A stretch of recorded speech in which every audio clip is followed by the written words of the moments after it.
I'll give you a minute to collect yourselves. I know we just got done with testing, so go ahead and get seated. Lunch will be at 10:56, okay? All right, we'll be going down.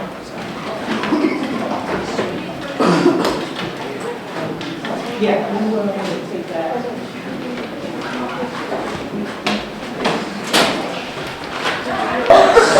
Welcome back. Testing, that's done. Good job. Guys, way to go for being patient and cooperating with everyone. So that is done. All right.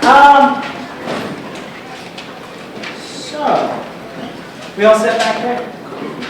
Okay, folks.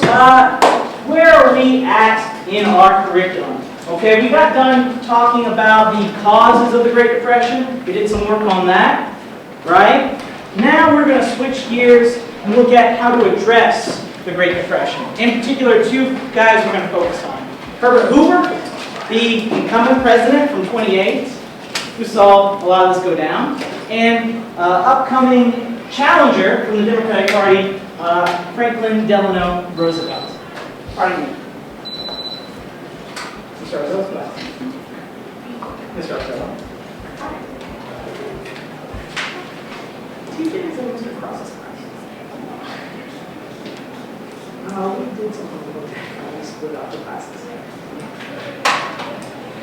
Alright, so to warm us up on this discussion we're going to have today, looking at these two men and their arguments about what to do about the Great Depression, we're going to watch a video real quick on Hoovervilles. Does anyone remember what Hoovervilles are? We talked very briefly about them. Ready? Little villages with people living in cardboard boxes going back to the Okay, cardboard boxes. Is it just cardboard boxes? They're like a standard that we gotta have cardboard boxes? No, but usually people are very poor and homeless. Okay, so they're poor, they're homeless. Thank you, Kate. It was really any sort of trash living, shelter trash living, kind of crates and stuff. Yeah, you guys hear what Kate said? Anything they could find, right? This is about survival. Yes. Okay, so let's watch this video on it. And what I'd like you to do is take a look at this video, take a look at what you see, the quality of life we're seeing, okay? That kind of thing.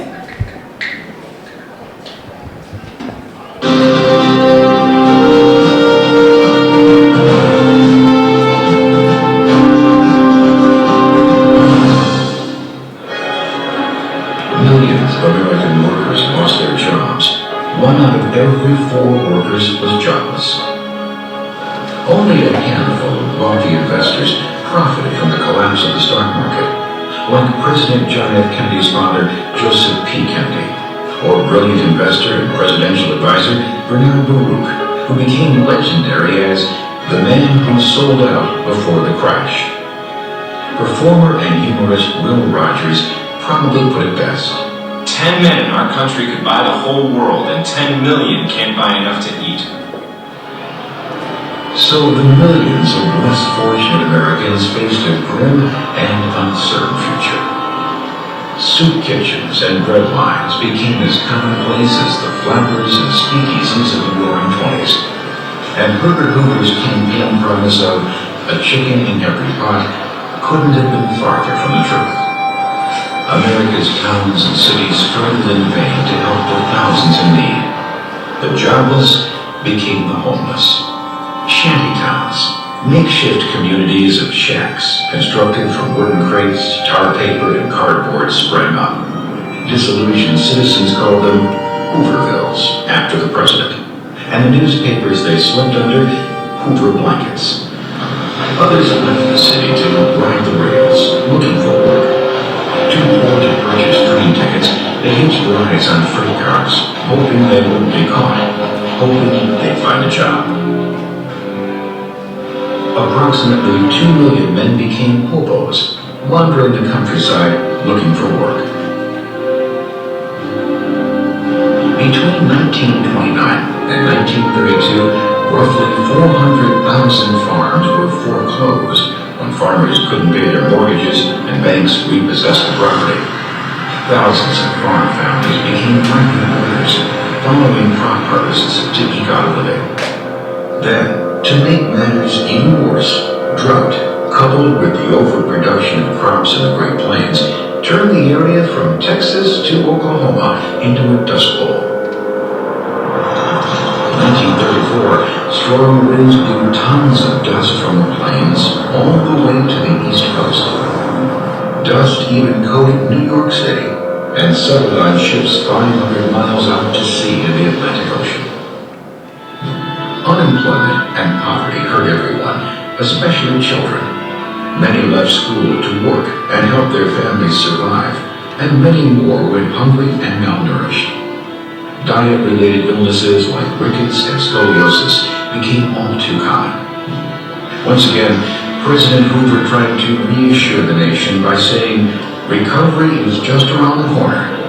But it was not to be, and more Americans grew disenchanted with his policies and administration. Secretary of the Treasury Andrew Mellon echoed the beliefs of most of Hoover's advisors, that the economy would recover on its own. Hoover thought the government must take some action, but feared making government too strong, and so he chose a conservative approach, calling together business, banking, and labor leaders and urging them to work together and avoid laying off workers or calling strikes. Then he authorized the expenditure of federal funds for large public works projects, like Boulder Dam, later renamed Hoover Dam, to create jobs and wages for thousands of workers. Hoover felt giving direct help to needy Americans would undermine their self-respect and looked to private charities to help the hungry. Instead, he approved more than $2 billion in emergency financing to businesses, hoping their renewed success would trickle down to the people who needed assistance. It didn't. Rather, unemployment rose even higher, and Americans were caught in a web of despair. Americans, already tired of Hoover's pessimistic and cautious approach, then became outraged by his treatment of a group of World War I veterans in 1932. After the war, Congress issued veterans bonus certificates for their military service worth nearly $1,000 to be redeemed in 1945. Dismayed by the economic outlook at the time, the veterans demanded the immediate payment of their bonuses in full. In an attempt to satisfy their demand, Texas Congressman Wright Patman proposed a bill in which the government would immediately give veterans $500 in cash instead. To show their support of Patman's plan, between 10 and 20,000 veterans and their families peacefully marched to Washington, D.C. This so-called bonus army established a shanty town inside of the Capitol building.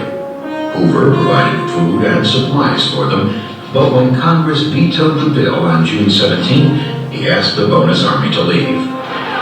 Most left, but approximately 2,000 stayed behind, hoping to meet with Hoover.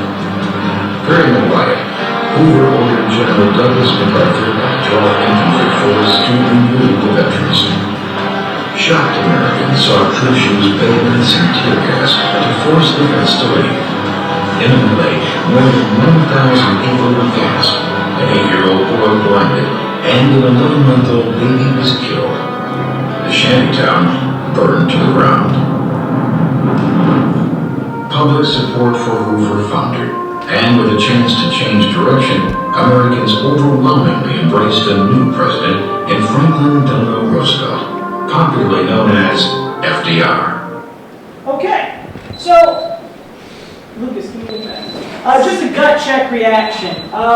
What's your, I guess, just inherent reaction to that video from what you've seen? Anything that shocked you? Anything that kind of concerned you? Yes, Sarah. Like when the businesses got more money, that was supposed to be like aid to hope in hopes that it would go down to the working class. Instead of like more people being able to be paid, more people got laid off, which was. So what was the idea for giving businesses economic incentives from the government? What was the idea that Herbert Hoover had? Just based on what she said. Desiree. Kind of like spread out and go to most of the middle classes. Right, trickle down economics, right? give these large businesses the kind of help they need, and they'll start spending that money hiring people. But you're saying they saw the opposite, that they weren't necessarily hiring more people. Okay. All right. How's the quality of life going into 1930, 31? Okay, under Hoover. What are we seeing happen? Yes. Well, from what we can see about the Hoover bills, the quality of life is lately declining from the 20s. It was kind of an extravagant lifestyle. It's now millions of Americans are living in poverty. All right. So we've shifted from the roaring 20s now to a Great Depression, and Hoover's response was to help give businesses a little bit of cash. What else was Hoover doing? Based on the video and what we know. Yeah. He's telling everybody that everything was okay, but it really wasn't. All right, the economy's going to turn around, right? We got to give it time. He hired Andrew Mellon, right? Remember him? Wealthy businessman. He believes the same thing. Okay. All right. Let's see. Have you seen anything like this before in your lifetime? This kind of desperation. Have we seen anything like this? Yeah, Jacob. Not quite this bad, but 2008. So you remember 2008? Vaguely? Okay, Ben? We're seeing some of the conditions with the refugee crisis in Syria. Okay, we're seeing the Syrian refugee crisis. That's not necessarily economic though, right? Yeah. Okay, that's more foreign policy, war related. But in our United States country, okay, you're saying that's similar, seeing these people come in. But are they really coming in living in shanty towns, Hoovervilles? What conditions are you seeing from them that you might say you saw today or in 2008? Does anyone even recall anything from 2008 conditions? Things like that? It was a little before your time, but maybe you've talked to your parents about it. Anything on that? Okay. Yeah, Ian. One thing I've noticed is that there were that my parents noticed was there was an increase in the number of homeless people, by the side of the road and stuff. Okay, increased amount of homeless people. All right. So we're going to look more at that comparison between 2008 and the Great Depression. Have your attention, please. Test administrators, if you have students that are not done testing, please do not send them to any other location besides the class they're supposed to be in at this time. You need to take their test materials, write their name on the yellow sheet where it says not finished, and they will test at a different time. Thank you. Thank you. So guys, we're going to do this comparison more so a little later this week. But what I want to look at is this approach to dealing with the Great Depression. The Great Depression's happening. We know this. We've seen some of the causes already. And in the video, you've seen some of that already. But the question is, what should be done? What should be done? Our essential question today, how does national financial responsibility affect the individual's quality of life? So what should our nation be doing, right? What should large-scale businesses be doing? What should our government be doing, okay? And how does that affect individuals? Okay, we're going to look more at that. In particular, we're going to look at the context of two main arguments. Franklin Delano Roosevelt, this up-and-coming Democrat, and his arguments about what should be done to combat the Great Depression, and Herbert Hoover and what he's suggesting at that time in 1932. Okay? So what we're going to do now is we are going to work in pairs. And you can work with a person right next to you, okay? I think that's almost everyone. If not, talk to me, okay? You're going to work with a person right next to you, and we are going to look for ourselves at these primary sources from that time period, arguments being made during the election, okay? And we're going to look at this step by step. Got multiple sources for you, one on unemployment, and two on speeches being made and their arguments. Okay, I'm going to walk around while you're reading this, and we'll talk about it step by step, and then we'll come back together in the second half of class and talk about it as a class. Yes? Who's the person next to us? Sorry? Who's the person next to us? Oh, sorry. So Luke is here, right? This row, and you guys can pair up here. Okay? All right. So Lucas, if you could pass out the sheets to help us along. And Lucy Price, if you could for me, pass out the primary sources, okay? All right, guys, go ahead and pair up. Let's get started.